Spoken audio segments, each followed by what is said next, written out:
All right, let's move on to section 6 here.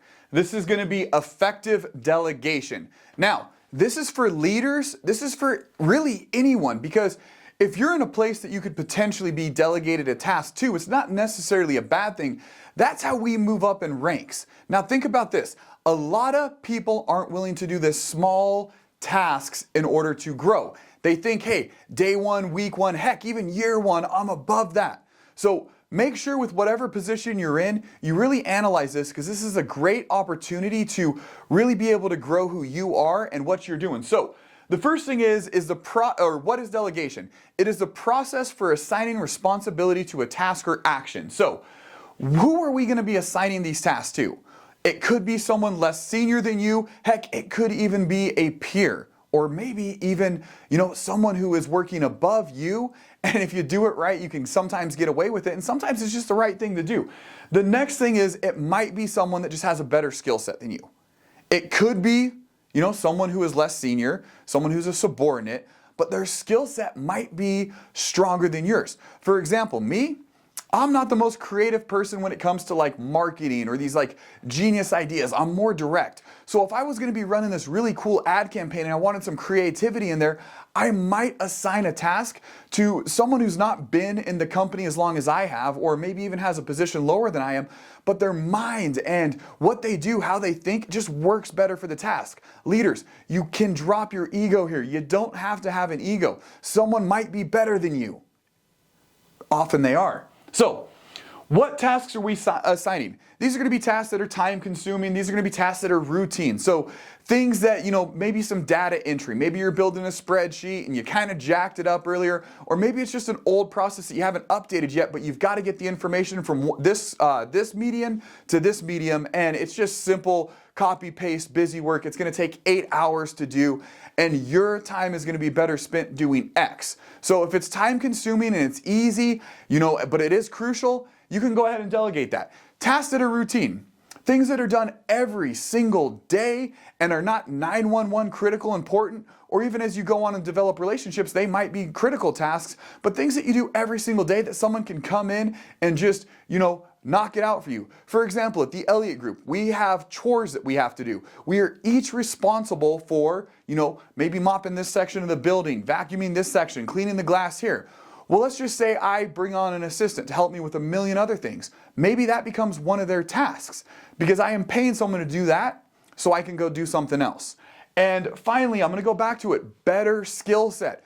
Do not overlook this one. It is okay as a leader to not be the best at everything. As a matter of fact, you're probably not the best at a majority of what you do. You probably are an expert in 1, 2, 3, or maybe 4 areas, but how many different areas of business are there? Hundreds. So it's okay not to be the best, and maybe someone's a little bit better than accountability or accounting than you. They're a little bit more detail-oriented than you are, and you're more of that creator, that person that's just out there, and like you're just running at 100 miles per hour, but when it comes down to sitting down and crunching numbers, you hate it. Guess what? Let them run your accounting. Let them run your spreadsheets. Heck, let them even check out your statement from time to time. So, when we're looking for the right person to really delegate a task to, there's a couple things that we definitely need to choose. We don't just want to throw out random tasks and say, hey, here, complete this, here, complete that, without any sort of logic to it. So you want to choose the right person. You're going to base this, person on their skill set, their experience, and their current workload. If you need something done accurately and to the best of ability, you don't want to assign it to the person who's already putting in 15 hours, who doesn't have a second to breathe, who's already cutting their lunch. Now that person you might want to delegate or help them delegate some of their tasks, but you want someone who can achieve it at a high level and get it done. You also want to look at their skill set and experience. Don't take the brand new person and give them a level 10 skill set or give them a level 10 task when they're operating on a 2. You're going to want to give them a 3 and a 4 and let them grow into it because it's going to build trust in a relationship. And anytime you delegate a task, and this is how you grow people through delegating tasks, is you build the trust in relationship and you're mentoring them up. So if they're at a 2, you give them a 3, you teach them to do a 3. If they start doing really, really well at that, you go to a 4 and a 5 and so on and so forth. And also, if you're not in a leadership position and you are being delegated a task, even if you don't get paid for it, it's usually worth doing if it's a meaningful task. Because no one's going to give you a raise based on your current skill set. No one's going to give you a promotion. No one's going to give you more responsibility just based on what you're currently doing. So if you're currently operating at that 2 and you want to get to that 7 level, well, you're going to have to do some 3s and some 4s and some 5s. And the best and quickest way to get to that 7 is go ahead and knock out some of those 3s, 4s, and 5s. Don't wait for someone to pay you to do it. Go above and beyond and get it done. Don't get caught waiting. The next portion is, as a leader and even as yourself, you have to set clear expectations. Because if you don't have clear expectations, one, go back and analyze, go back to a few modules and analyze, is this task that I'm delegating even worth doing?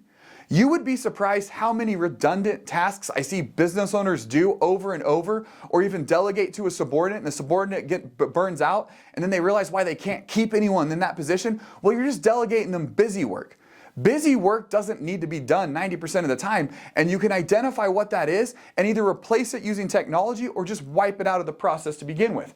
So you need to be able to set clear expectations. You need to be able to tell them what to do, how it's supposed to be done, what the outcome of the activity is supposed to achieve, and also make sure they have the necessary resources to do it. If they don't have the necessary resources, you might have someone that, go figure it out, go find the resources. That's going to be a higher level player. But a lot of times, like for example, if it's data entry and you don't have a computer for them, what are they going to do? Write it out on pen and paper? So a little bit of a crazy freaking, example there, but you'd be surprised sometimes when we don't think and we just get busy and we just start assigning left and right. Sometimes we miss those little itty bitty steps that could make the job a heck of a lot easier and get it done a lot quicker. And then the next thing is you have to inspect what you expect. And it goes back to eliminating tasks. If it's not worth inspecting, is it really even worth doing? Or does a human need to do it? Because you might, once again, be able to replace it with technology. You might be able to use some system that can knock it out. So when you delegate tasks, it doesn't just have to be human, it could be technology as well. But if it's not worth inspecting, it's probably not worth doing, or it's probably not worth assigning to a human. So keep that in mind, inspect what you expect. This is how you're going to effectively analyze what tasks you can delegate, who to delegate them to, and make sure you have clear goals for that person so they know when they're winning, so they know when they fall short. And that way, when you do inspect what you expect, you're able to go back and say, hey, did you do A, B, and C? Well, no, I missed D, or I missed B. And then you look at them and say, well, we went over that, and you're able to correct. But if you don't give them the outline, if you don't give them the expectation, and you just say, hey, why didn't you get that? And they give you, well, I don't know.